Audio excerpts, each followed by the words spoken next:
Вы смотрите актуальное интервью на Якутия-24, в студии Александр Лысак. Здравствуйте. Итак, гость программы – новый генеральный директор Агентства инвестиционного развития Якутии Александр Кондрашин. Александр Игоревич, здравствуйте. Спасибо, что нашли время прийти к нам в студию. И давайте начнем. Вот после вашего назначения, после того, как появился указ о назначении, местные СМИ сразу повыпускали новости под заголовком «Агентство инвестиционного развития Якутии возглавит менеджер-полиглот». Ну, все делали отсылку к тому, что вы знаете 12 языков. Вот как получили предложение работать в Якутии и почему согласились? Я получил это приглашение, я думаю, в логике своего в целом карьерного и образовательного пути, потому что я уже много лет мечтал о том, чтобы выйти на руководящую должность в области привлечения инвестиций. И заинтересовался этой сферой уже почти 10 лет назад. Так получилось, что я родом из Калуги. Калужская область – это один из регионов лидеров в этой сфере. И у меня была возможность несколько раз переводить губернатора Калужской области во время визитов китайских инвесторов. И я тогда понял, что это действительно очень интересная работа, и более того, это работа, которая может приносить какой-то сильный социальный вклад. И как только у меня появилось это приглашение, я сразу согласился, потому что это был не прыжок из одной сферы в другую, а продолжение уже давно тянущегося пути, по которому я иду. Вот начало вашей трудовой деятельности связано с издательским домом «Коммерсант». Журналистское прошлое, оно в чем-то помогает? Я думаю, что оно помогает точно в том, чтобы критически относиться к слову. Любой текст, любое выступление, любую речь ты начинаешь анализировать и начинаешь смотреть на нее с редакторской точки зрения, искать какие-то помарки, ужимать и как будто делать из этого какую-то колонку. Привыкаешь делать, например, к какому-то тексту вводную часть, чтобы люди, которые увидят этот документ, могли понять, о чем он с первого раза. Ну, это ряд каких-то таких уловок из этого ремесла. Я думаю, что они универсальны. Единственный, может быть, только некоторый плюс есть, некоторый, я бы сказал, такая есть тонкость, то, что ты привыкаешь говорить как-то напрямую и часто без обиняков, и используя, да, можно сказать так, разговорную лексику. Но в работе в правительстве это также полезно, потому что помогает быстро выводить вопросы на чистую воду и говорить с контрагентами без обиняков. Ну, кстати, в начале программы как раз говорили о заголовках местных СМИ, о знании 12 языков. Насколько как раз-таки знание иностранных языков помогает именно в такой работе по привлечению инвестиций? Вы говорите, что вот журналистское прошлое помогает говорить напрямую, а знание иностранных языков, оно вообще снимает абсолютно все барьеры.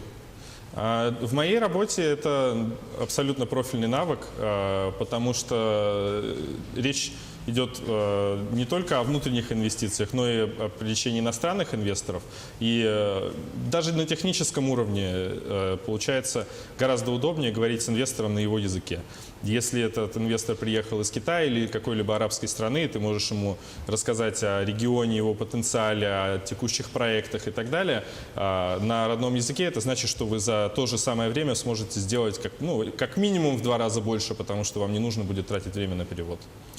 Что знаете о Якутии? Вот очень многих интересует как раз-таки и читателей, и зрителей, и местных журналистов, потому что человек новый в команде республиканского правительства. Что знаете о регионе? Самое главное, что я знаю об этом регионе, это то, что в нем есть уникальная в своем роде культура диалога и культура консенсуса. То, что здесь по любому вопросу принято всегда добиваться консенсуальных решений, которые учитывают мнение всех задействованных сторон. Здесь, насколько я чувствую, да, особенно в политическом плане, существует понятие, что не нужно стараться сразу взять что-то, например, поломать. И нужно всегда идти поступательно, медленно реформировать и не устраивать какие-то сбои, да, в системе. То есть, чтобы критически важные элементы проекта. Это, мне кажется, связано также с культурой Севера, с особенностями региона, то, что на Севере, то, что здесь есть много систем жизнеобеспечения, которые должны работать бесперебойно. И подходить к их реформированию, реорганизации и так далее, например, да, нужно очень осторожно. И нужно это делать очень размеренно и поступательно. В этом смысле он, если не уникальный, ну, как минимум, очень, очень особенный в России, потому что в многих других местах принято все делать по указке, сверху, резко и директивно. А все-таки какие приоритеты сейчас по привлечению инвестиций ставятся? Вот какие потребности есть по привлечению? Потребностей у республики много, и они лежат не только в ресурсном секторе, но и в секторах высокотехнологичных. Я думаю, что основной потребностью республики, на которой в том числе будет задействовано много организационных ресурсов агентства, является создание максимально комфортной городской среды, да, в том числе агентство сопровождает множество проектов государственно-частного партнерства, ищет частных партнеров в проекты по застройке и управлению детскими садами, школами и так далее.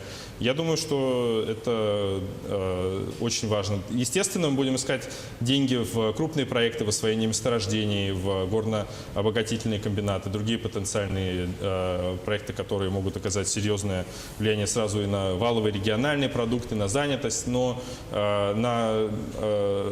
мы также помним о том, что имеет прямое действие на повышение уровня жизни людей. Первое и самое, наверное, крупное мероприятие, которое вам предстоит, это Восточный экономический форум. Пройдет в сентябре во Владивостоке. Как идет подготовка?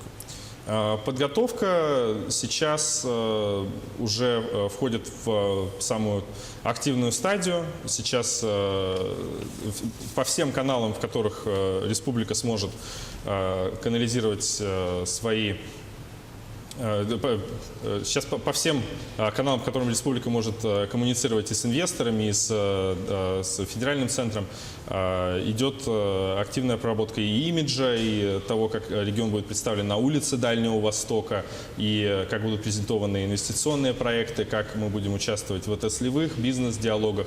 И также мы заготовили пару сюрпризов, которые, мы надеемся, нам удастся представить, потому что, как мы знаем, на ВЭФе последние несколько лет архитектура и строй программы не сильно менялся. И мы надеемся, что в этом году мы сделаем что-то новенькое и не будем идти по раскатанной дороге. А вот сюрприза какого плана все-таки стоит ждать? Я думаю, что вот сюрприз будет именно по инвестиционной повестке, он будет по тому, как регион презентует свои проекты, чтобы это мы ищем сейчас правильные форматы, так чтобы эти проекты были донесены до правильной аудитории в правильном ключе, и чтобы регион отличился реально сильной коммуникацией. То есть я правильно понимаю, как вы сказали, меняется формат, то есть мы отходим от обычных рукопожатий, каких-то декларативных соглашений, переходим к конкретике? С этой точки зрения у нас есть четкая установка со стороны правительства республики, что декларативные вещи, отчеты о встречах, меморандумы и другие вещи, они, конечно, интересны, и они также могут оставаться инфоповодами, но для нас самое главное – это реально привлеченные инвестиции, реально запущенные проекты, реально начатые стройки. В этом смысле пример Калужской области очень показательный. Когда мы заходим буквально там на сайты, вы можете пройтись по корпорациям, агентствам регионов, и увидите, где есть красивые фотографии, кто-то с кем-то встречался, например, да, где-то вы видите, вот, например, запущен такой-то завод, да, создано столько-то рабочих мест. То есть это другой уровень отчетности. Не что ты делал, а что ты сделал. Вот премьер Солодов на днях в нашей студии заявил о том, что на Восточном экономическом форуме будет презентован проект моста через Лену. Это долгожданный, важный инфраструктурный проект. Вот ранее интерес к нему выражали китайские инвесторы, китайские компании. Кто сейчас, возможно, рассматривается в качестве инвесторов, готовых вложиться в этот проект? Потому что сумма, огромная нужна для строительства моста? Что касается моста, естественно, у нас есть проработанные довольно глубоко проекты, в том числе иностранных инвесторов, в том числе китайского инвестора Power China. У нас есть потенциальные проекты ряда японских партнеров. Что точно мы знаем, что относительно этого моста дискуссия ведется почти 30 лет на самом деле. Да? Она ведется дольше, чем я живу, честное слово.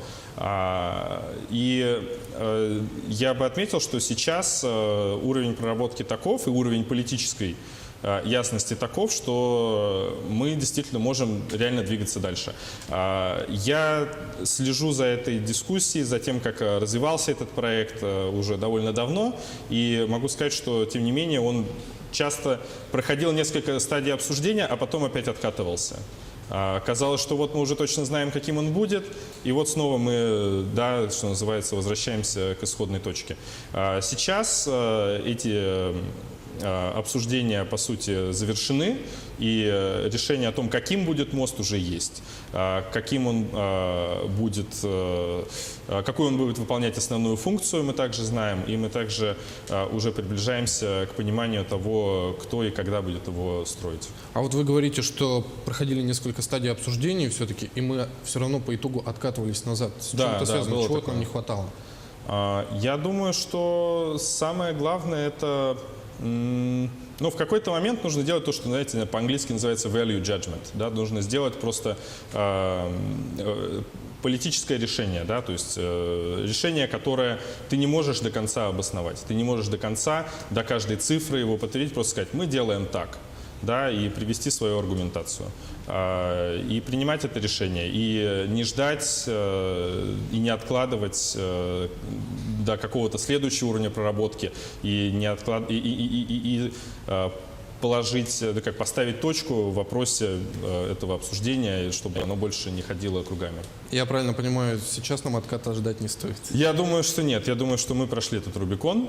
И я думаю, что по мосту у нас будет большой прогресс, и какую-то отправную точку мы сможем на ВЭФе зарегистрировать. Александр Игоревич, спасибо большое, что пришли к нам в студию и ответили на наши вопросы. Это была программа «Актуальное интервью». Всего доброго и до встречи.